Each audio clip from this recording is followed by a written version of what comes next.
Elimu ya kweli sio tu kusoma vitabu na kukariri nadharia darasani, bali pia kugusa, kushuhudia na kuhusisha maarifa na maisha ya kila siku. Safari ya kitaaluma ni njia bora ya kufanikisha hilo, kwani hutoa nafasi kwa wanafunzi kutoka nje ya kuta za shule na kujifunza kupitia uzoefu wa moja kwa moja. Kupitia muktadha huo, wanafunzi wa darasa la 6 kutoka Hifadhi Primary School iliyopo Fuoni Gidimai walipata fursa adhimu ya kutembelea Spice Farm iliyopo Kizimbani. Safari hii ilikuwa na lengo la kuwaunganisha na historia ya viungo, kuwaelimisha kuhusu kilimo na mimea hiyo muhimu, na kuwafundisha kwa vitendo namna ya kupanda mimea ili kulinda mazingira, na pia kuwaruhusu kushiriki katika upishi wa vyakula vya asili vinavyotumia viungo hivyo. Eneo hili limejengwa kwa mashirikiano baina ya Wajerumani na Zanzibar, lakini pia elimu, ndio maana tumeleta wanafunzi kama hivi, mnapata elimu ya mazingira, mnajifunza. Nafahamiana? Humu tunakuja tunapika vyakula vya asili, lakini pia wanakuja tunawaambia kuhusiana na Spice Farm na herbs, yani mimea ambayo watu wanatumia kama dawa.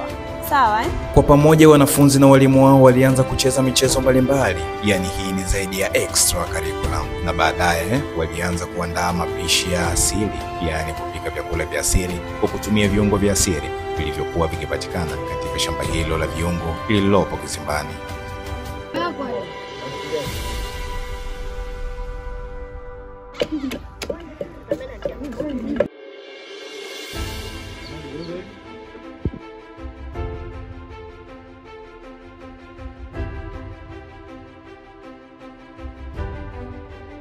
Baada ya mapishi ya vyakula vya asili, wanafunzi waliingia shambani na kuhisi harufu ya viungo tofauti tofauti kama harufu ya mdalasini, tangawizi, karafuu, pilipili manga na kadhalika. Mwongozaji wa shamba aliwaonyesha mimea mbalimbali na kuelekeza matumizi yake.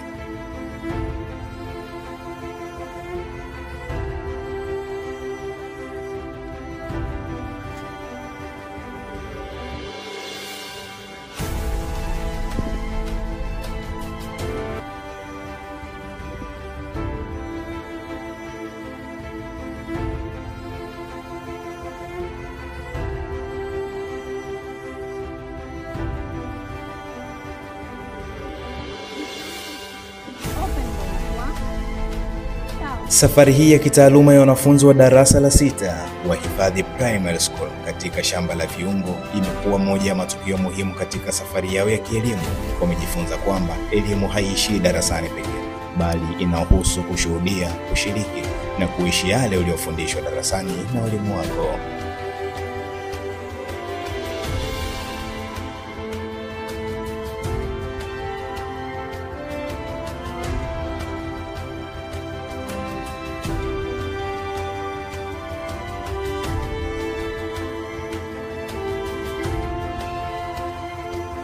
Na huo ndio mwisho wa safari hii ya kitaaluma.